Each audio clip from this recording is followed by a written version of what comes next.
आसमान में हल्की लालिमा फैल रही थी और नदी के किनारे बसे छोटे से गांव में धीरे धीरे लोगों की आंखें खुल रही थीं। लेकिन एक आदमी ऐसा था जिसकी नींद हर दिन सूरज से पहले खुल जाती थी। उसका नाम था मधुकर। लोग उसे मधु मछुआरा कहते थे। मधु का घर नदी के बिल्कुल किनारे पर था। घर कहना भी शायद उस टूटी फूटी झोपड़ी के लिए बड़ा शब्द था। 4 बांस के खंभे, ऊपर सूखे घास और फटे तिरपाल की छत और दीवारें मिट्टी और पुराने टिन के टुकड़ों से बनी हुई। बारिश में छत टपकती थी, हवा चलती तो पूरी झोपड़ी कांपने लगती। लेकिन वही झोपड़ी मधु, उसकी पत्नी गौरी और उनके छोटे बेटे चंदू की पूरी दुनिया थी। उस सुबह भी मधु चुपचाप उठा। झोपड़ी के कोने में रखा उसका पुराना मछली पकड़ने का जाल कई जगह से फटा हुआ था। वो बैठकर उसे धीरे धीरे ठीक करने लगा। उसके हाथों की उंगलियां मेहनत से इतनी सख्त हो चुकी थीं कि जैसे लकड़ी हो गई हों। इतने में पीछे से धीमी आवाज आई। अरे, फिर इतनी सुबह उठ गए? अभी तो अंधेरा भी पूरी तरह नहीं गया। रोज रोज इतनी जल्दी उठकर नदी में चले जाते हो, थोड़ा आराम भी कर लिया करो। क्या करें गौरी, पेट पालने के लिए यही करना पड़ता है।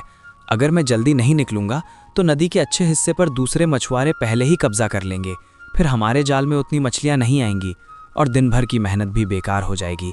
इसलिए मजबूरी है कि सूरज निकलने से पहले ही निकलना पड़ता है। गौरी ने चूल्हे में लकड़ी जलाई। घर में खाने के नाम पर सिर्फ 2 सूखी रोटियां थीं। गौरी ने रोटियां मधु के सामने रख दी। मधु कुछ पल उन्हें देखता रहा, फिर उसने एक रोटी वापस रख दी। इसे चंदू के लिए रख लो, उसे अभी भूख लगी होगी। बच्चा है, पहले उसका पेट भरना जरूरी है। तुम ही खा लो, तुम्हें ही तो दिन भर नदी में मेहनत करनी है। सुबह से शाम तक जाल डालते रहते हो, तुम्हें ताकत की ज्यादा जरूरत है। नहीं गौरी, बच्चे का पेट पहले भरना चाहिए। मेरा क्या है, मैं तो थोड़ा सा खाकर भी काम चला लूंगा, लेकिन चंदू भूखा रहेगा तो मुझे अच्छा नहीं लगेगा। बाबा, आज बड़ी मछली पकड़ना, बहुत बड़ी वाली। फिर हम उसे बेचेंगे और घर में अच्छा खाना बनेगा।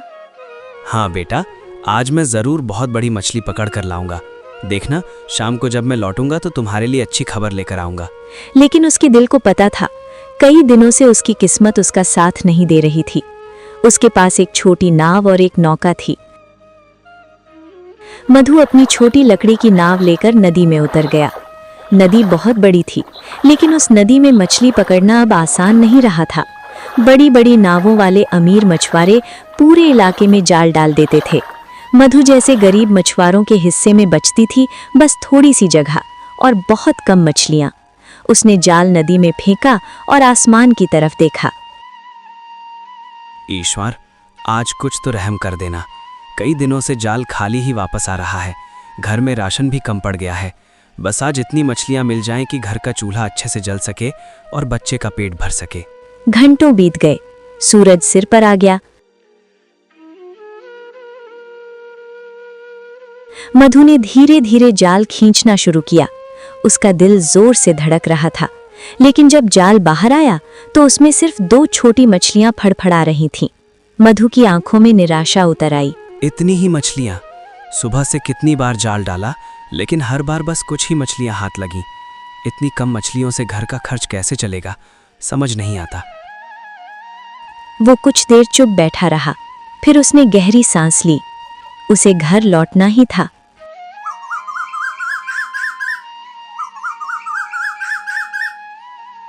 जब मधु शाम को घर पहुंचा, गौरी उसकी राह देख रही थी। उसने उम्मीद भरी नजर से पूछा, आज कैसा रहा?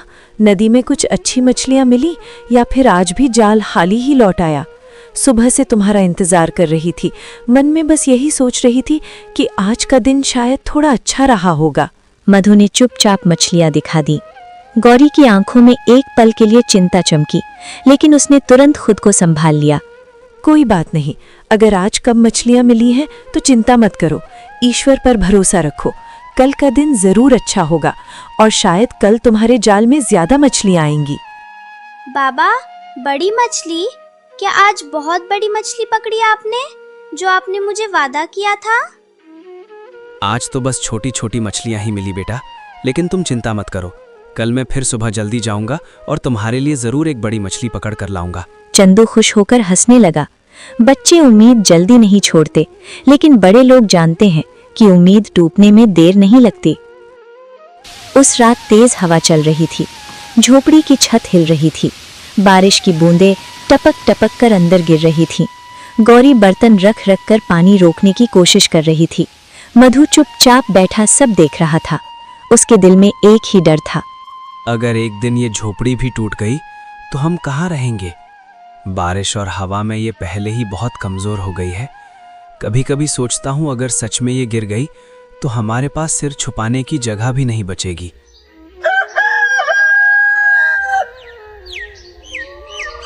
सुबह का समय था, लेकिन मधु के घर में चूल्हा अभी तक नहीं जला था। झोपड़ी के अंदर अजीब सा सन्नाटा था। गौरी मिट्टी के छोटे बर्तन में हाथ डालकर बार बार देख रही थी, जैसे शायद कहीं थोड़ा सा आटा बचा हो, लेकिन बर्तन बिल्कुल खाली था। उसने गहरी सांस ली। अम्मा, आज खाना कब मिलेगा? मुझे बहुत भूख लगी है, सुबह से कुछ भी नहीं खाया। क्या आज मछली बनी है या फिर कुछ और खाने को मिलेगा? उसकी आंखों में मासूमियत थी, लेकिन पेट की भूख उसे बेचैन कर रही थी। गौरी का दिल जैसे किसी ने मुट्ठी में कस लिया। वो मुस्कुराने की कोशिश करते हुए बोली, बस बेटा, थोड़ी देर और इंतजार कर लो। तुम्हारे बाबा अभी नदी से मछली लेकर आएंगे, फिर मैं जल्दी से खाना बना दूंगी। तब हम सब मिलकर पेट भरकर खाएंगे। लेकिन अंदर ही अंदर उसे पता था, आज घर में पकाने के लिए कुछ भी नहीं था। उसी समय मधु बाहर से लौटा। उसके हाथ खाली थे। गौरी ने उसकी आंखों में देखा और सब समझ गई। दोनों कुछ देर तक चुप रहे। इतने में अचानक झोपड़ी के बाहर लोगों की आवाज गूंजी। मधु ने बाहर झांक कर देखा। गांव का जमींदार रघुवीर सिंह अपने 2 आदमियों के साथ खड़ा था। लंबा कद, मोटी मूछें और चेहरे पर घमंड। मधु का दिल धक से रह गया। वो धीरे धीरे बाहर आया। रघुवीर सिंह ने तिरछी नजर से उसे देखा। क्यों मधु, आजकल दिखाई नहीं देते? लगता है किस्त देना भूल गए हो। कई दिनों से तुम्हें बाजार में भी नहीं देखा। कहीं ऐसा तो नहीं कि कर्ज चुकाने का इरादा ही छोड़ दिया हो? मालिक, इस बार किस्मत ने साथ नहीं दिया। कई दिनों से जाल डाल रहा हूँ, लेकिन मछलियाँ भी ठीक से नहीं मिल रहीं। जैसे ही कुछ अच्छा हाथ लगेगा, सबसे पहले आपकी ही किश्त चुका दूंगा। ये कहानी मुझे मत सुनाओ। तुम्हारे बाप ने सालों पहले मुझसे पैसे उधार लिए थे और उसी के बदले ये जमीन तुम्हें रहने के लिए दी थी। तभी साफ साफ तय हुआ था कि हर महीने उसकी किस्त समय पर दोगे, तभी तुम लोग यहाँ रह पाओगे। मालिक, अब तक मैंने कभी किश्त नहीं रोकी। जितना बन पड़ा हर महीने मेहनत करके आपकी रकम चुका दी। बस इस बार हालात थोड़े खराब हो गए, इसलिए देर हो गई। लेकिन इस बार रुकी है और मुझे बहाने बिल्कुल पसंद नहीं है। अगर समय पर पैसे नहीं मिले तो याद रखना, इस जमीन पर रहने का हक भी तुम्हारे पास नहीं बचेगा। झोपड़ी के अंदर खड़ी गौरी सब सुन रही थी। मधु हाथ जोड़कर बोला, मालिक, बस थोड़ा समय दे दीजिए। हालात अभी ठीक नहीं है, लेकिन मैं हार नहीं मानूंगा। 2-4 दिन में किसी तरह पैसे का इंतजाम कर लूंगा और आपकी किश्त चुका दूंगा। रघुवीर सिंह की आंखों में जरा भी दया नहीं थी। मालिक, हम गरीब लोग हैं। अगर ये झोपड़ी भी छूट गई तो हम कहाँ जाएंगे? मेरे परिवार के पास और कोई सहारा नहीं है, इसलिए आपसे हाथ जोड़कर थोड़ी मोहलत मांग रहा हूँ। गौरी की आंखों से आंसू निकल आए। मधु ने फिर हाथ जोड़ दिए। मुझे उससे कोई मतलब नहीं। मेरी नजर में बस एक ही बात मायने रखती है, कर्ज चुकाओ या फिर ये जमीन खाली करो। अगर पैसे नहीं दे सकते तो यहाँ रहने का हक भी नहीं है। 2 दिन, सिर्फ 2 दिन का समय देता हूं तुम्हें। 2 दिन में पैसे दे देना, वरना याद रखना ये झोपड़ी खाली करनी पड़ेगी और फिर तुम्हें यहाँ रहने की इजाजत नहीं होगी। इतना कहकर वो अपने आदमियों के साथ वहां से चला गया। मधु कुछ देर तक वहीं खड़ा रह गया, जैसे उसके पैरों में जान ही ना हो। गौरी बाहर आई। उसकी आंखों में डर था। अब क्या होगा जी? रघुवीर ने तो साफ कह दिया है कि 2 दिन में पैसे नहीं दिए तो हमें झोपड़ी छोड़नी पड़ेगी। अगर सच में ऐसा हो गया तो हम चंदू को लेकर कहाँ जाएंगे? मधु ने नदी की तरफ देखा। लहरें शांत थीं, लेकिन उसके दिल में तूफान चल रहा था। पता नहीं, अभी कुछ समझ नहीं आ रहा। बस यही सोच रहा हूँ कि किसी तरह पैसे का इंतजाम हो जाए, नहीं तो हमारे सिर से ये छत भी चली जाएगी। 2 दिन पलक झपकते बीत गए। मधु ने बहुत कोशिश की, किसी से उधार मांगा, ज्यादा मछली पकड़ने की कोशिश की, लेकिन किस्मत जैसे उससे रूठ गई थी। सुबह का सूरज अभी पूरी तरह निकला भी नहीं था, लेकिन मधु के घर के सामने फिर से लोगों की आवाज गूंज रही थी। जमींदार रघुवीर सिंह अपने 2 आदमियों के साथ खड़ा था। उसकी आंखों में वही घमंड और सख्ती थी। मधु बाहर आया, उसके चेहरे पर चिंता साफ दिखाई दे रही थी। रघुवीर सिंह ने तिरछी नजर से उसे देखा। तो मधु, पैसे लाए? 2 दिन पूरे हो गए हैं। अब बताओ, क्या मेरे पैसे का इंतजाम कर पाए या फिर खाली हाथ ही आए हो? मालिक, मैंने बहुत कोशिश की, गांव में कई लोगों से बात की, लेकिन किसी के पास देने के लिए पैसे नहीं थे। अभी इंतजाम नहीं हो पाया। बस थोड़ा और समय दे दीजिए, मैं मेहनत करके आपके सारे पैसे चुका दूंगा। मैंने तुम्हें 2 दिन दिए थे, साफ साफ कहा था कि 2 दिन में पैसे चाहिए, और अब तुम फिर वही बहाने लेकर आ गए हो। मालिक, हम कहाँ जाएंगे? इस झोपड़ी के अलावा हमारे पास कोई और जगह नहीं है रहने के लिए। अगर आप हमें यहाँ से निकाल देंगे तो मेरा परिवार सड़क पर आ जाएगा। लेकिन रघुवीर सिंह के दिल में जरा भी दया नहीं थी। उसने अपने आदमियों की तरफ इशारा किया। खड़े खड़े मेरा मुंह क्या देख रहे हो? झोपड़ी खाली कराओ। कुछ ही पलों में सब कुछ खत्म हो गया। आदमियों ने झोपड़ी का सामान बाहर फेंकना शुरू कर दिया। पुराने बर्तन मिट्टी में गिर गए, फटी चारपाई एक तरफ जा गिरी, छोटा सा संदूक भी धूल में लुढ़क गया। गौरी रो रही थी। कुछ ही देर में वो झोपड़ी, जो सालों से उनका घर थी, अब खाली खड़ी थी।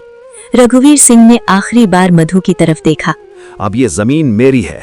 आज के बाद अगर तुम लोग यहाँ दोबारा दिखे तो अच्छा नहीं होगा, इसलिए चुपचाप अपना सामान उठाओ और यहाँ से चले जाओ। इतना कहकर वो वहां से चला गया। अब मधु और उसका परिवार सड़क के किनारे खड़े थे। उनका सारा सामान मिट्टी में पड़ा था। गौरी की आंखों से आंसू रुक ही नहीं रहे थे। अब हम कहाँ जाएंगे जी? ये झोपड़ी ही तो हमारा सब कुछ थी। अगर ये भी छूट गई तो हम चंदू को लेकर कहाँ सिर छुपाएंगे? मधु चुप था। उसके पास कोई जवाब नहीं था। दिन धीरे धीरे ढलने लगा। भूख भी अब जोर से लगने लगी थी। मधु ने सोचा शायद गांव में कोई मदद कर दे। वो अपने परिवार के साथ घर घर गया, लेकिन हर जगह से वही जवाब मिला। हम क्या कर सकते हैं? हमारे अपने घर में ही मुश्किल से जगह है, तुम्हें कहाँ ठहराएं? अगर मदद करना हमारे बस में होता तो जरूर करते। और फिर जमींदार से झगड़ा कौन मोल ले? अगर उसे पता चल गया कि हमने तुम्हें अपने घर में रखा है तो वो हमसे भी नाराज हो जाएगा। इसलिए माफ करना, हम इस मामले में कुछ नहीं कर सकते। धीरे धीरे उम्मीद टूटती जा रही थी। तभी मधु को याद आया, उसी गांव में उसके चाचा और चाची भी रहते थे। वो सोचने लगा। मधु अपने परिवार को लेकर उनके घर पहुंच गया। चाचा का घर बड़ा था, पक्का मकान, आंगन और अंदर कई कमरे। मधु ने धीरे से दरवाजा खटखटाया। कुछ देर बाद दरवाजा खुला। सामने उसके चाचा खड़े थे। उन्होंने मधु को ऊपर से नीचे तक देखा।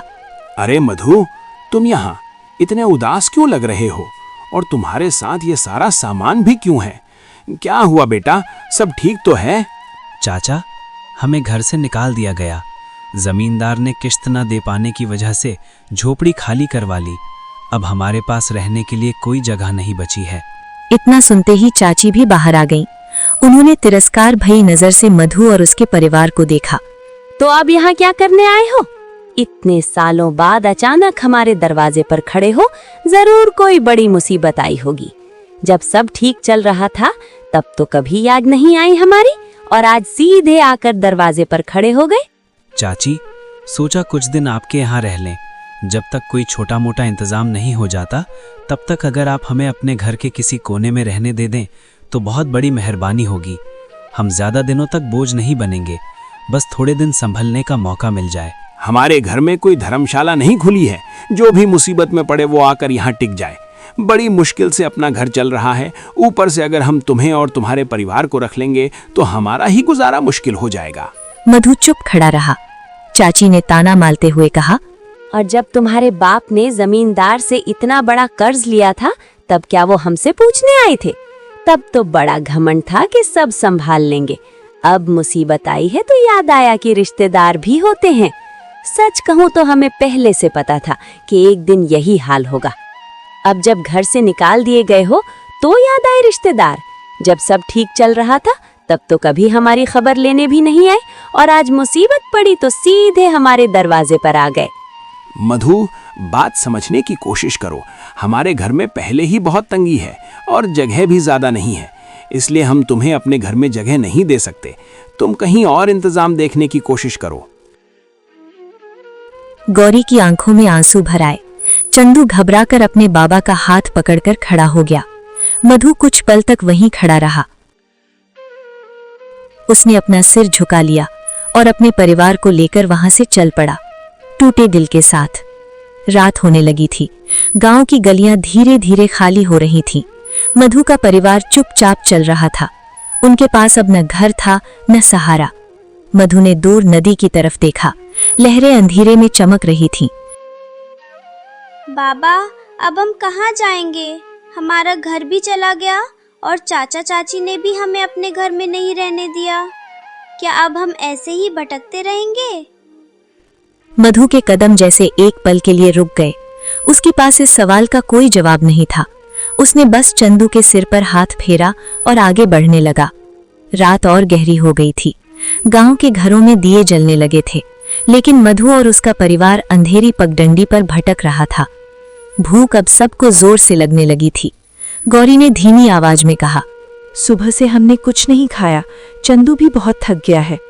मधु ने चारों तरफ नजर दौड़ाई। कहीं भी उन्हें ठहरने की जगह दिखाई नहीं दे रही थी। तभी दूर से नदी की आवाज सुनाई दी, लहरों की हल्की हल्की गूंज। मधु कुछ पल के लिए रुक गया, फिर धीरे धीरे वो उसी दिशा में चलने लगा। कुछ देर बाद वे नदी किनारे पहुंच गए। चांद की हल्की रोशनी पानी पर पड़ रही थी। नदी शांत थी, लेकिन उसकी लहरें धीरे धीरे किनारे से टकरा रही थीं। किनारे पर वही छोटी सी लकड़ी की नाव बंधी हुई थी जिससे मधु रोज मछली पकड़ने जाता था। मधु कुछ देर तक चुपचाप अपनी नाव को देखता रहा। उसके मन में कई ख्याल चल रहे थे। गौरी ने भी नाव की तरफ देखा। सुनिए जी, जब तक हमें कोई जगह नहीं मिलती, क्या हम आज रात इसी नाव में रह सकते हैं? मधु ने नाव की तरफ देखा। नाव बहुत छोटी थी। उसमें 3 लोगों का ठीक से बैठना भी मुश्किल था। सोना तो बहुत दूर की बात थी, लेकिन उनके पास और कोई रास्ता भी नहीं था। शायद आज रात हमें यही करना पड़ेगा। अभी हमारे पास कोई और सहारा भी तो नहीं है। किसी तरह इस नाव में रात गुजार लेंगे, फिर कल सुबह उठकर कुछ नया रास्ता सोचेंगे। मधु ने चंदू को सावधानी से नाव में बिठाया। नाव हल्की हल्की हिलने लगी। बाबा, नाव हिल क्यों रही है? ये बस नदी की लहरें हैं। जब पानी चलता है तो नाव ऐसे ही धीरे धीरे हिलती रहती है। इसमें डरने की कोई बात नहीं है। मैं यहीं हूँ, कुछ भी नहीं होगा। गौरी ने चंदू को अपने पास सुला लिया। थकान इतनी ज्यादा थी कि कुछ ही देर में चंदू की आंखें बंद हो गईं। रात अब गहरी हो चुकी थी। चारों तरफ सन्नाटा था। बस नदी की लहरों की आवाज आ रही थी।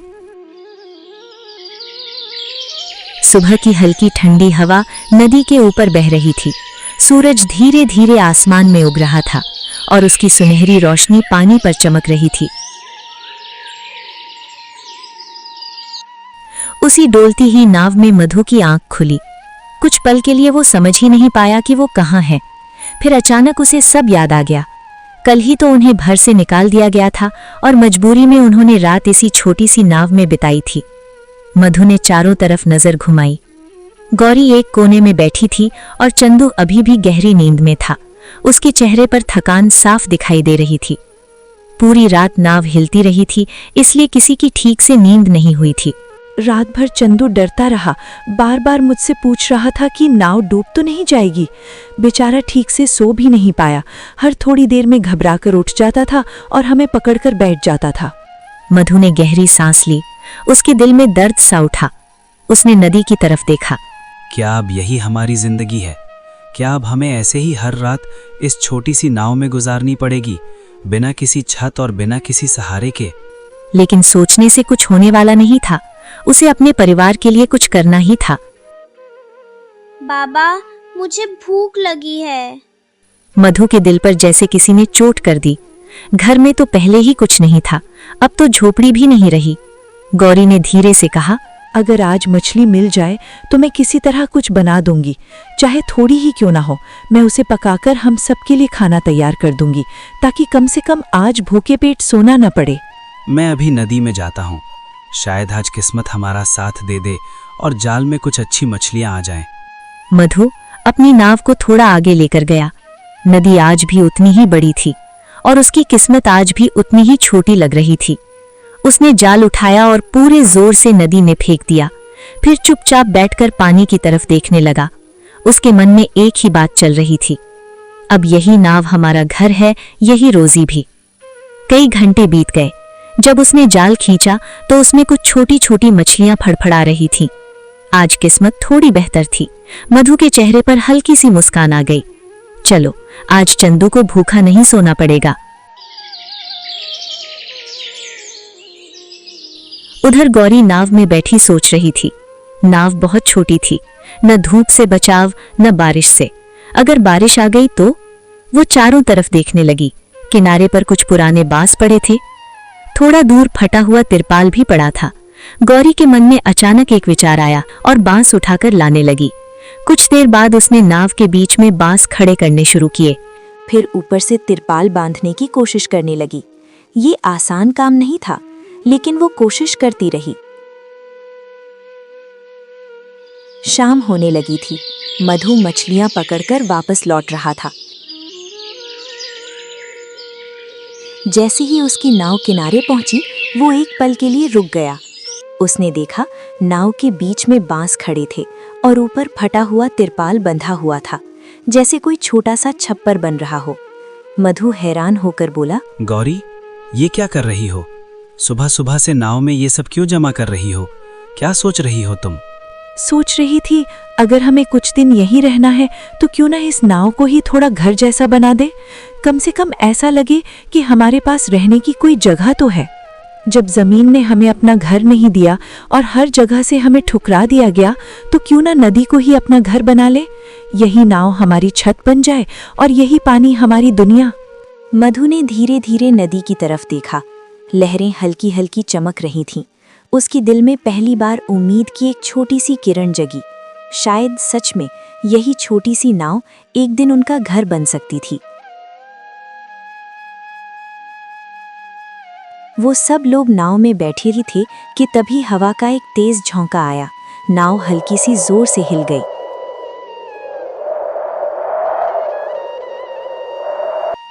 बाबा, ये हवा इतनी तेज क्यों चल रही है? नाव भी बहुत ज्यादा हिल रही है। गौरी ने ये सुनकर तुरंत ऊपर बंधे तिरपाल को कसकर पकड़ लिया। उसकी आंखों में चिंता साफ दिखाई दे रही थी। थोड़ी ही देर में आसमान पूरी तरह काले बादलों से ढक गया। बिजली चमकने लगी। दूर कहीं गरज की आवाज गूंज रही थी।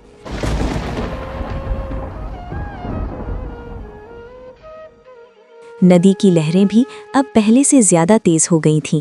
नाव बार बार हिल रही थी। सुनिए जी, अगर तूफान सच में आ गया तो ये छोटी सी नाव इतनी तेज हवा और लहरों को कैसे सह पाएगी? मुझे बहुत डर लग रहा है। डर मत गौरी, मैं हूं ना। जब तक मैं यहाँ हूं, तुम्हें और चंदू को कुछ नहीं होने दूंगा। हम सब मिलकर इस रात को भी पार कर लेंगे। लेकिन सच तो ये था कि उसके दिल में भी डर बैठ चुका था। अचानक तेज हवा चलने लगी। पेड़ों की टहनियां जोर जोर से हिलने लगीं और फिर बारिश शुरू हो गई। पहले हल्की बूंदें, फिर कुछ ही पलों में मूसलाधार बारिश। पानी तेजी से गिरने लगा। तिरपाल के नीचे भी पानी टपकने लगा। नाव जोर जोर से डोल रही थी।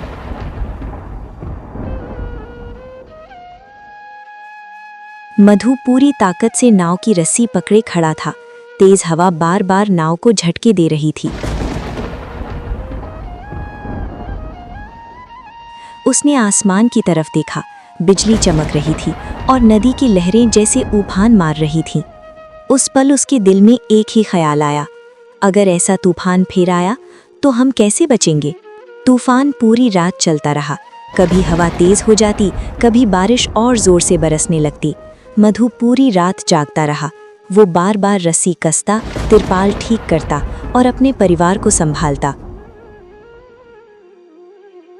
आखिरकार कई घंटों बाद तूफान धीरे धीरे शांत होने लगा। बारिश भी रुक गई, लेकिन वो रात मधु कभी नहीं भूल सकता था।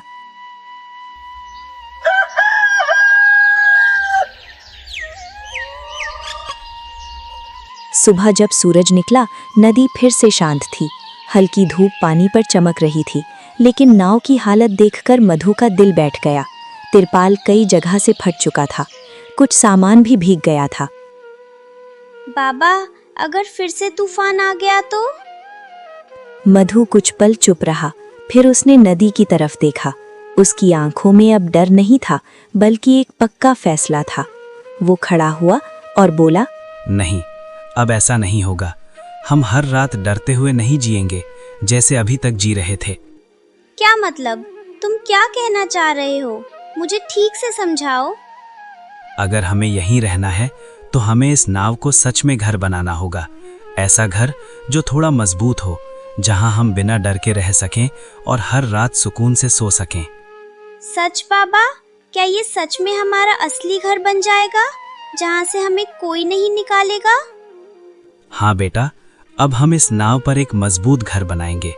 छोटा ही सही, लेकिन ऐसा घर जो हमारा अपना होगा और जिसे कोई हमसे छीन नहीं सकेगा।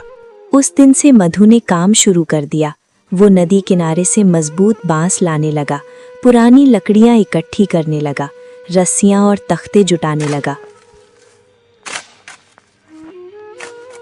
गौरी भी उसकी मदद कर रही थी। चंदू छोटे छोटे काम करने लगा। गांव के कुछ लोग दूर से खड़े होकर ये सब देख रहे थे। कोई हंस रहा था, कोई हैरान था, लेकिन मधु अब किसी की परवाह नहीं कर रहा था। उसके मन में सिर्फ एक ही बात थी, एक दिन यही नाव हमारा सबसे प्यारा घर बनेगी। मधु ने सबसे पहले नाव के बीच में मजबूत बांस गाड़े, फिर उन पर लकड़ी के तख्ते बांधे, ऊपर से मोटा तिरपाल बांधकर छप्पर बना दिया।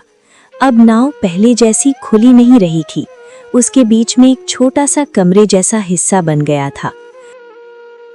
गौरी उसे देखकर हैरान रह गई। सच में अब ये नाव पहले जैसी नहीं लग रही। इसे देखकर तो सच में लगता है जैसे ये हमारा छोटा सा घर बन गया हो, जहां हम तीनों साथ रह सकते हैं। अभी तो बस शुरुआत है गौरी, धीरे धीरे इसे और अच्छा बना देंगे। थोड़ा थोड़ा सामान जोड़ेंगे, इसे मजबूत करेंगे, फिर देखना ये नाव ही हमारा सबसे प्यारा घर बन जाएगी। अम्मा, देखो, हमारा घर पानी पर तैर रहा है। कितना अच्छा लग रहा है ना, जैसे हम नदी के बीच अपना छोटा सा घर लेकर रह रहे हो। गौरी की आंखों में आंसू आ गए, लेकिन इस बार ये आंसू दुख के नहीं, खुशी के थे। नई जगह, नई जिंदगी। कुछ ही दिनों में नाव का वो छोटा सा घर थोड़ा और ठीक हो गया। गौरी ने एक कोने में छोटा सा चूल्हा बना लिया, पुराने घर के बर्तन भी वहीं सजा दिए। चंदू के सोने के लिए फटा हुआ कंबल एक कोने में बिछा दिया गया। अब सच में वो नाव एक छोटे से घर जैसी लगने लगी थी। एक सुबह मधु हमेशा की तरह जाल लेकर नदी में गया। उसने जाल पानी में फेंका और इंतजार करने लगा। कुछ देर बाद उसने जाल खींचा। इस बार जाल भारी था। मधु का दिल जोर से धड़कने लगा। जब जाल बाहर आया तो उसमें बहुत सारी मछलियां फड़फड़ा रही थीं। इतनी मछलियां उसने कई दिनों से एक साथ नहीं देखी थीं। मधु की आंखों में चमक आ गई। आज तो किस्मत सच में मेहरबान हो गई। वो तुरंत मछलियां लेकर गांव के बाजार गया। सारी मछलियां अच्छे दाम में बिक गईं। इतने पैसे मिल गए कि कई दिनों बाद वो भरपूर सामान खरीद सका। वो चावल, दाल, सब्जियां और थोड़ा गुड़ लेकर वापस नाव पर आया। जब मधु वापस लौटा तो गौरी ने हैरानी से पूछा, इतना सारा सामान, ये सब कहाँ से ले आए आप? आज तो लगता है जैसे नाव भरकर चीजें ले आए हैं। आज नदी ने हमारा साथ दिया है। जाल में अच्छी मछलियां फंसी, उन्हें बेचकर थोड़ा पैसा मिला, उसी से ये जरूरी सामान ले आया हूँ, ताकि हमारा ये छोटा सा घर थोड़ा और ठीक बन सके।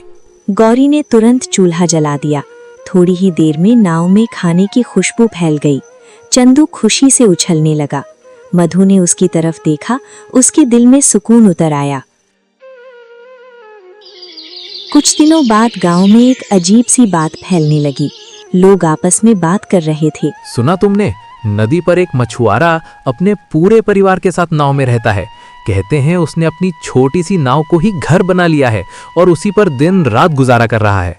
हाँ, मैंने भी सुना है। लोग कह रहे थे कि वो आदमी बड़ी मेहनत करता है, दिन में मछलियां पकड़ता है और शाम को उसी नाव पर अपने परिवार के साथ रहता है। कई लोग जिज्ञासा में नदी किनारे आने लगे। दूर से खड़े होकर वे उस नाव को देखते। धीरे धीरे मधु का नाव वाला घर पूरे गांव में चर्चा का विषय बन गया। लोग दूर दूर से उसे देखने आने लगे।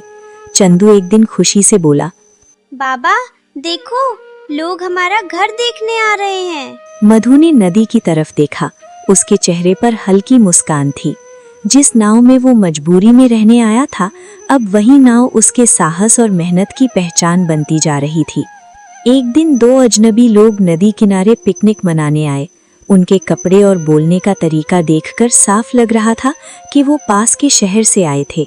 वे कुछ देर तक मधु के नाव वाले घर को देखते रहे। फिर उनमें से एक आदमी ने आवाज लगाई, अरे भाई, क्या सच में तुम लोग इस नाव में रहते हो? दूर से देखकर तो मुझे लगा था कोई छोटी सी झोपड़ी पानी पर तैर रही है, लेकिन पास आकर समझ आया कि ये तो सच में नाव है। हाँ साहब, यही हमारा घर है। कुछ समय पहले तक हमारे पास जमीन पर झोपड़ी थी, लेकिन अब यही नाव हमारी छत भी है और यही हमारी दुनिया भी।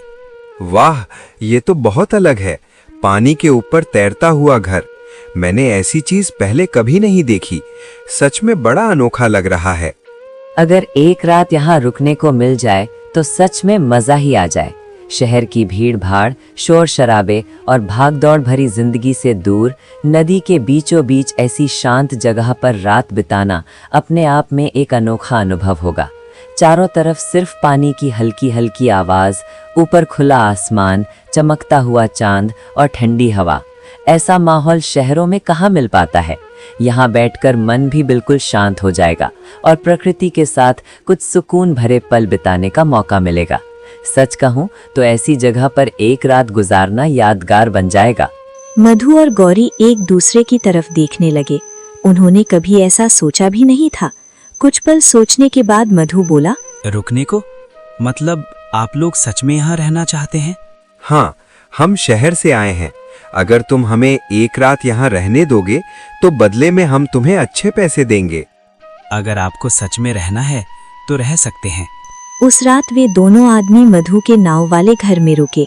उन्हें नदी की ठंडी हवा, लहरों की आवाज और पानी के ऊपर तैरता घर का अनुभव बहुत अच्छा लगा।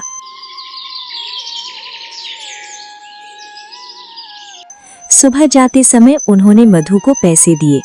मधु पैसे देखकर हैरान रह गया। इतने पैसे तो उसे कई दिन मछली पकड़ने के बाद भी नहीं मिलते थे। हम शहर जाकर सबको बताएंगे कि नदी पर एक मछुआरे का तैरता हुआ घर है। धीरे धीरे ये खबर फैलने लगी। अब पास के शहरों से लोग आने लगे। कोई एक रात रुकता, कोई सिर्फ देखने आता, कोई नदी का नज़ारा देखने के लिए बैठ जाता और बदले में मधु को पैसे देने लगे। लेकिन गांव में कोई भी बात ज्यादा दिनों तक छिपी नहीं रहती। धीरे धीरे ये खबर जमींदार रघुवीर सिंह तक भी पहुंच गई। मालिक, वो मधु मछुआरा जिसे आपने उसके घर से निकाला था, क्या हुआ उसे? अब वो नदी पर नाव में घर बनाकर रहता है और शहर से लोग वहां ठहरने आते हैं और उसे पैसे देते हैं। ये सुनकर रघुवीर सिंह की आंखें सिकुड़ गईं। उसके मन में लालच जाग उठा।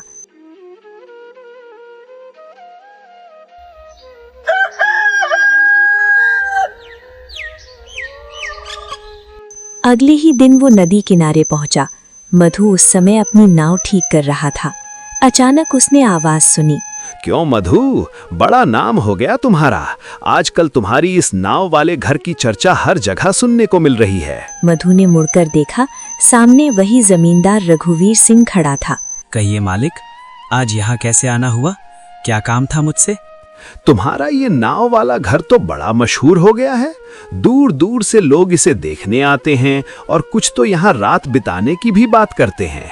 अगर तुम चाहो तो एक काम कर सकते हो। तुम ये नाव वाला घर मुझे दे दो, ये अनोखी चीज है। लोग इसे देखने के लिए पैसे भी देंगे और बदले में मैं तुम्हें तुम्हारा वही पुराना जमीन वाला घर वापस दे दूंगा जहां तुम पहले रहा करते थे। मधु कुछ पल चुप रहा। गौरी ये सुनकर चौंक गई। चंदू भी मधु की तरफ देखने लगा। कुछ पल के लिए वहां सन्नाटा छा गया। फिर धीरे से मधु बोला, माफ कीजिए मालिक, जब हमें घर से निकाला गया था तब यही नाव हमारे काम आई थी। अब यही हमारा घर है और हम इसे किसी को नहीं देंगे। जमींदार का चेहरा गुस्से से लाल हो गया। वो कुछ पल तक मधु को घूरता रहा, फिर गुस्से में मुड़कर चला गया। समय धीरे धीरे बीतता गया। नदी पर बना मधु का नाव वाला घर अब दूर दूर तक मशहूर हो चुका था। पास के शहरों से लोग वहां रुकने आने लगे थे। किसी को नदी की ठंडी हवा पसंद आती, किसी को पानी पर तैरते घर का अनुभव। लोग वहां 1-2 रात रुकते और बदले में मधु को पैसे देते। मधु हर बार उन पैसों को बहुत संभाल कर रखता। सुनिए जी, अगर ऐसे ही लोग आते रहे और यहाँ रुकने के लिए पैसे देते रहे तो शायद एक दिन हम फिर से अपना घर खरीद सकेंगे। छोटा ही सही, लेकिन अपना एक पक्का घर होगा जहाँ हमें कोई निकाल नहीं पाएगा। हाँ गौरी, अब हमें कोई नहीं रोक सकता। हमने जितनी मुश्किलें देखी हैं उसके बाद अब लगता है कि हमारी किस्मत भी धीरे धीरे बदल रही है। कई महीनों की मेहनत के बाद मधु के पास काफी पैसे जमा हो गए। एक दिन वो सीधे जमींदार रघुवीर सिंह के पास गया। जमींदार उसे देखकर थोड़ा हैरान हुआ। क्यों मधु, यहाँ कैसे आना हुआ? इतने दिनों बाद मेरे दरवाजे पर क्या काम पड़ गया तुम्हें? मालिक, मैं अपनी जमीन और अपना पुराना घर वापस लेने आया हूँ। बहुत मेहनत और संघर्ष के बाद मैंने पैसे जुटाए हैं और आज मैं अपना हक लेने आया हूँ। मधु के चेहरे पर हल्की मुस्कान आ गई। ठीक है, अगर तुमने पूरा पैसा चुका दिया है तो अब वो जमीन फिर से तुम्हारी हुई। आज से उस पर तुम्हारा ही हक है। कई महीनों बाद उसे अपना घर वापस मिल गया था। जब मधु अपने पुराने घर के पास पहुंचा तो उसकी हालत बहुत खराब थी। छत कई जगह से टूटी हुई थी, दीवारों की मिट्टी झड़ चुकी थी, आंगन में घास उगाई थी। गौली ने घर को देखा और धीरे से बोली, लेकिन ये फिर भी हमारा ही घर है।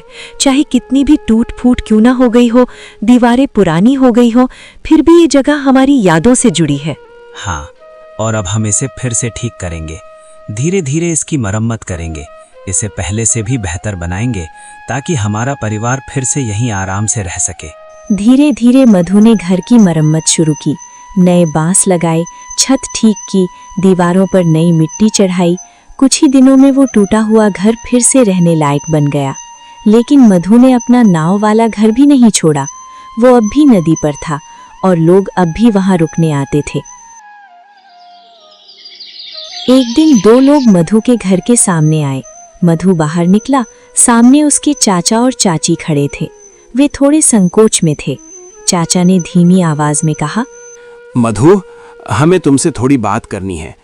काफी दिनों से सोच रहे थे तुमसे मिलने आए, इसलिए आज खुद ही यहाँ चले आए। तो हमने सोचा अगर कभी हमें भी उस नाव वाले घर में रहने का मौका मिल जाए, बस 1-2 रात के लिए ही सही, ताकि हम भी देख सकें कि पानी पर तैरते उस घर में रहना कैसा लगता है। हमें पता चला है कि तुम्हारा नाव वाला घर अब बहुत मशहूर हो गया है। लोग दूर दूर से आते हैं, वहाँ रुकते हैं और तुम्हें अच्छे पैसे भी देते हैं। पूरे गांव में उसी की चर्चा हो रही है। कुछ पल के लिए वहां सन्नाटा छा गया। नाव वाले घर में तो लोग पैसे देकर रुकते हैं। जो भी वहां ठहरता है वो उसके लिए पैसे देता है। उसे याद था जब यही लोग उन्हें बेइज्जती करके भगा चुके थे। मधु ने चाचा चाची की तरफ देखा, फिर शांत आवाज में बोला, लेकिन आप लोग मेरे अपने हैं। आपको वहां रुकने के लिए पैसे देने की कोई जरूरत नहीं है। अगर आप चाहें तो आराम से वहां रह सकते हैं और अगर मन हो तो हमारे इस घर में भी रह सकते हैं। जो कुछ दिन पहले हुआ उसे मैं दिल में नहीं रखता। इंसान की पहचान उसके कर्म से होती है। अगर मैं भी वही करूं जो आपने हमारे साथ किया था तो फिर आप में और मुझ में फर्क ही क्या रह जाएगा। मधु, उस दिन जब तुम हमारे दरवाजे पर मदद मांगने आए थे तब हमें तुम्हारा साथ देना चाहिए था। तुम मुश्किल में थे, तुम्हारे साथ तुम्हारा परिवार था, लेकिन फिर भी हमने अपने ही खून को ठुकरा दिया। उस समय हमें बस अपनी परेशानी और डर दिखाई दिया, लेकिन आज समझ में आ रहा है कि हमने कितनी बड़ी गलती की थी। आज हमें एहसास हुआ है कि असली अमीरी पैसे या जमीन में नहीं होती, बल्कि इंसान के दिल में होती है। बेटा, अगर हो सके तो हमें माफ कर देना। चाचा, रिश्ते नाराजगी से नहीं टूटते। इंसान से गलती हो जाती है, लेकिन अपनी गलती को समझ लेना और उसे सुधारने की कोशिश करना ही सबसे बड़ी बात होती है। आप लोग मेरे अपने हैं और अपने लोगों से दिल में बैर रखकर कोई खुशी नहीं मिलती। इसलिए पुरानी बातों को भूल जाइए। यहाँ हमेशा आपका स्वागत है। चाचा चाची के आंसू आ गए। मुश्किल हालात इंसान को तोड़ने नहीं बल्कि मजबूत बनाने आते हैं। जो व्यक्ति मेहनत, धैर्य और अच्छे दिल के साथ आगे बढ़ता है वो एक दिन जरूर सफलता हासिल करता है, और जो इंसान दूसरों के साथ भलाई करता है वही सच्चे अर्थों में सबसे अमीर होता है। आपको ये कहानी कैसी लगी हमें ज़रूर बताइए। अपना प्यारा सा कमेंट करिए रेड हार्ट इमोजी के साथ।